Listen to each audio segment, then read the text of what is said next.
നമസ്കാരം.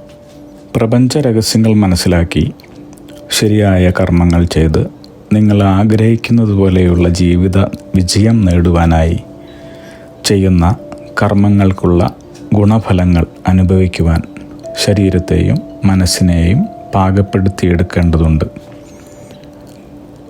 പിതൃദോഷങ്ങൾ മാറ്റുന്നതോടൊപ്പം തന്നെ മറ്റു ചില ദോഷങ്ങൾ കൂടി പരിഹരിച്ച് യഥാവിധിയുള്ള പരിഹാരങ്ങൾ നടത്തിയാലേ നാം ചെയ്യുന്ന കർമ്മങ്ങൾക്ക് നാം ആഗ്രഹിക്കുന്ന പോലെയുള്ള ഫലങ്ങൾ ഉടനെ ലഭിച്ച് ജീവിത പുരോഗതിയും സർവ്വ ഐശ്വര്യങ്ങളും അനുഭവിക്കാൻ നമുക്ക് സാധിക്കൂ. ഇനി ധർമ്മദൈവങ്ങൾ ആരൊക്കെയാണ്? അവരും നാം ചെയ്യുന്ന കർമ്മങ്ങളും ഫലങ്ങളും തമ്മിലുള്ള ബന്ധമെന്താണ് നോക്കാം. പാരമ്പര്യമായി കുടുംബത്തിൽ വെച്ച് പൂജിച്ചുകൊണ്ടിരിക്കുന്നതോ തങ്ങളുടെ പൂർവികർ ആരാധിച്ചു വരുന്നതോ ആയ ദേവതകളാണ് ധർമ്മദൈവങ്ങൾ. ജാതകത്തിലും പ്രശ്നത്തിലും 4-ാം ഭാവം കൊണ്ടാണ് ധർമ്മദൈവത്തെ നിർണയിക്കുന്നത്. ധർമ്മദൈവ ബാധയുള്ള കുടുംബങ്ങളിൽ ദുരിതങ്ങളും രോഗങ്ങളും അപകടങ്ങളും സംഭവിക്കാം. കുടുംബ പുരോഗതിയും ഐശ്വര്യവും തടസ്സപ്പെടുത്തുന്ന ധർമ്മദൈവദോഷം എത്രയും വേഗം തന്നെ പരിഹരിക്കപ്പെടേണ്ടവയാണ്. നമ്മുടെ പ്രവൃത്തികൾ വിജയിക്കുന്നതിനും ജാതകപ്രകാരമുള്ള യോഗഫലങ്ങൾ തടസ്സമില്ലാതെ അനുഭവിക്കുന്നതിനും കുടുംബത്തിൻ്റെ സർവ്വതോന്മുഖമായ പുരോഗതിക്കുമെല്ലാം തന്നെ ധർമ്മദൈവങ്ങളുടെ അനുഗ്രഹാശിസ്സുകൾ വേണം. ഇഷ്ടദേവതയെപ്പോലെയോ അതിലും അധികമായോ കുലദൈവങ്ങൾ നമ്മെ എപ്പോഴും കാത്തു രക്ഷിക്കുന്നു. ധർമ്മദൈവങ്ങളും ഗുരുകാരണവന്മാരും പലപ്പോഴും നമ്മുടെ ജീവിതയാത്രയിൽ അംഗരക്ഷകന്മാരെ പോലെയാണ്. വർഷത്തിലൊരിക്കലെങ്കിലും എല്ലാവരും ധർമ്മദൈവ സന്നിധിയിലെത്തി യഥാശക്തി വഴിപാടുകൾ കഴിച്ച് തൊഴുത് പ്രാർത്ഥിച്ചു പോരണം. നമ്മുടെ പൂർവികർ തുടങ്ങിവെച്ച ആചാരാനുഷ്ഠാനങ്ങൾ അതേപടി തുടർന്നു പോരണം. അനാഥമായി കിടക്കുന്ന ധർമ്മദേവതാ സ്ഥാനങ്ങളുണ്ടെങ്കിൽ എല്ലാ കുടുംബക്കാരും ഒത്തുചേർന്ന് പുനരുദ്ധാരണ പ്രവർത്തനങ്ങൾ നടത്തി സംരക്ഷിക്കുകയാണെങ്കിൽ അത് കുടുംബാംഗങ്ങൾക്ക് മുഴുവൻ തന്നെ ശ്രേയസ്കരമാണ്. അതുപോലെ തന്നെ അന്നദാനം എന്നാൽ മഹാദാനം എന്നാണ് പറയപ്പെടുന്നത്. ദാനങ്ങളിൽ വെച്ച് ഏറ്റവും മഹത്തായതാണ്.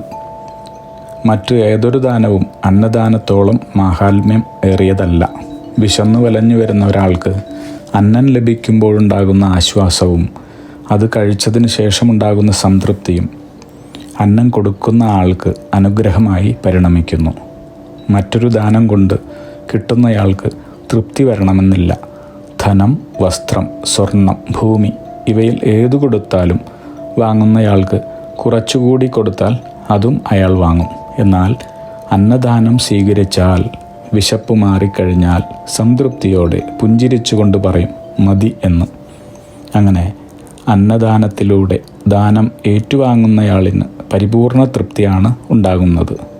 ഈ ഒരു തൃപ്തി മറ്റൊരു ദാനത്തിലൂടെയും ആർജിക്കുവാൻ കഴിയില്ല. അതുകൊണ്ട് തന്നെ അന്നദാനം നടത്തുന്ന ആൾക്ക് ദാരിദ്ര്യവും കടവും മാറുമെന്നാണ് വിശ്വാസം. കുടുംബത്തിൽ സമ്പൽ സമൃദ്ധിയും ഐശ്വര്യവും ഉണ്ടാകുന്നു. ജീവൻ നിലനിർത്താൻ ഭക്ഷണം അത്യാവശ്യമാണ്. അന്നദാനം നൽകുന്നതിലൂടെ ഒരാൾക്ക് ജീവൻ നൽകുകയാണ് ചെയ്യുന്നത്. അതുകൊണ്ടാണ് ശിവപുരാണത്തിൽ മറ്റു ദാനങ്ങളെക്കാൾ മഹത്തരമാണ് അന്നദാനം എന്ന് പറയുന്നത്. അതുപോലെ തന്നെ സന്ധ്യാസമയത്തിനും സന്ധ്യാദീപത്തിനും വളരെയധികം പ്രാധാന്യമാണ് നമ്മുടെ സർവ്വ ഐശ്വര്യങ്ങൾക്കും ഉള്ളത്. സന്ധ്യാസമയത്ത് നമ്മുടെ വീട്ടിൽ നിലവിളക്ക് കൊളുത്തി വയ്ക്കുന്നതാണ് സന്ധ്യാദീപം. ഇത് ഒരു ദിവസം പോലും മുടക്കരുത്. സന്ധ്യാദീപത്തിന് നമ്മുടെ ജീവിതത്തിൽ വളരെയേറെ പ്രാധാന്യമുണ്ട്. ഏതു മതവിശ്വാസങ്ങളായാലും അവർക്ക് ഒരു പ്രാർത്ഥനയ്ക്ക് നിദാനമായി ഒരു വിളക്ക്, ഒരു ദീപം അത്യന്താപേക്ഷിതമായി കാണുന്നതാണ്. സന്ധ്യയ്ക്ക് മുൻപായി കുളിച്ച് അല്ലെങ്കിൽ കാലും മുഖവും കഴുകി ശരീരശുദ്ധി വരുത്തി ശുഭ്രവസ്ത്രം ധരിക്കണം.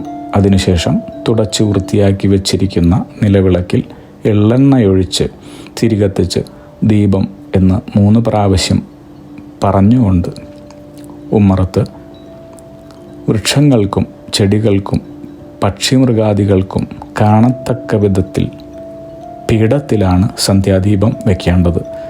സന്ധ്യ കഴിയുന്നതുവരെ കുടുംബാംഗങ്ങളെല്ലാവരും ചേർന്ന് വിളക്കിന് സമീപമിരുന്ന് സന്ധ്യാനാമം ജപിക്കണം. വെറും നിലത്തിരുന്ന് ധ്യാനം, ജപം ഇവ അരുത്. പുൽപ്പായ, പലക എന്നിങ്ങനെ ഏതെങ്കിലും ഒന്നിലിരുന്നേ പാടുള്ളൂ.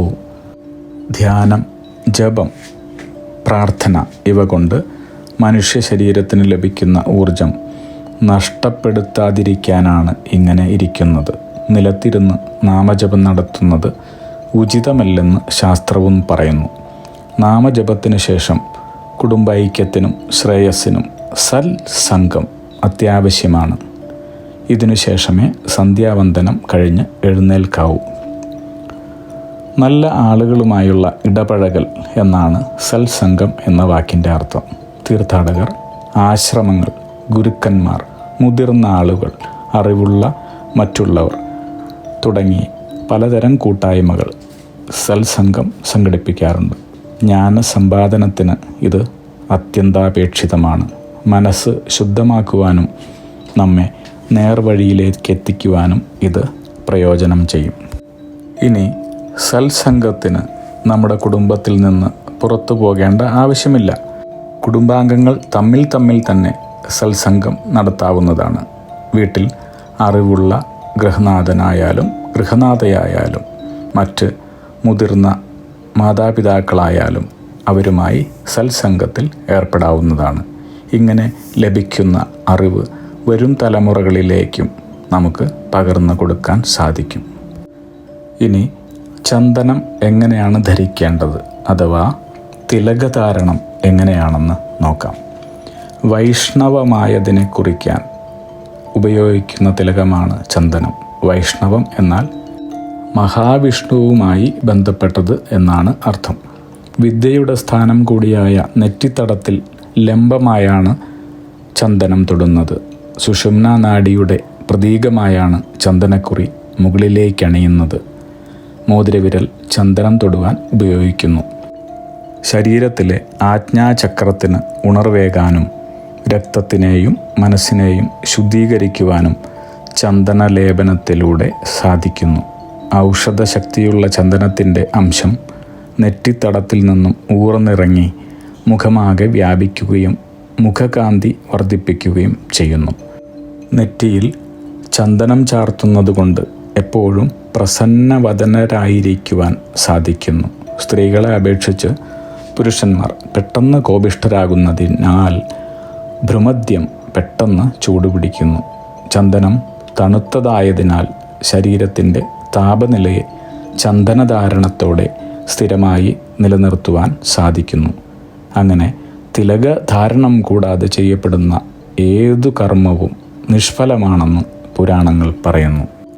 ഇങ്ങനെ മുൻപ് വിവരിച്ച പിതൃദോഷങ്ങളായാലും ധർമ്മദൈവങ്ങൾ മൂലമുണ്ടാകുന്ന ദോഷങ്ങളായാലും നമ്മുടെ ആരാധനാ സമ്പ്രദായങ്ങൾ കൊണ്ട് ചെയ്യുന്ന കർമ്മദോഷങ്ങൾ കൊണ്ട് വരുന്ന ദോഷങ്ങളായാലും ഇതെല്ലാം തന്നെ അന്നദാനം, സന്ധ്യാസമയത്തെ സന്ധ്യാദീപം തെളിയിക്കൽ, പ്രാർത്ഥന, സൽസംഗം കൂടാതെ തിലകധാരണം ഇതെല്ലാം വളരെ കൃത്യമായി യഥാവിധി ചെയ്യുന്നതിലൂടെ മാത്രമേ നമുക്ക് ജീവിതത്തിന് ഐശ്വര്യവും പുരോഗതിയും മനസ്സിന് സമാധാനവും ലഭിക്കൂ. അഗ്നിഹോത്രി നിയോഗ പ്രവചനങ്ങളെക്കുറിച്ചും നിങ്ങളുടെ ജീവിത നിയോഗത്തെക്കുറിച്ചും അറിയുവാനായി ഞങ്ങളുടെ വെബ്സൈറ്റ് സന്ദർശിക്കൂ. യൂട്യൂബ് ചാനൽ കാണൂ. ലൈക്ക് ചെയ്യൂ, ഷെയർ ചെയ്യൂ, കമൻറ്റ് ചെയ്യൂ, സബ്സ്ക്രൈബ് ചെയ്യൂ. അഗ്നിഹോത്രി നിയോഗ പ്രവചനങ്ങൾ മനുഷ്യ നന്മയ്ക്ക്.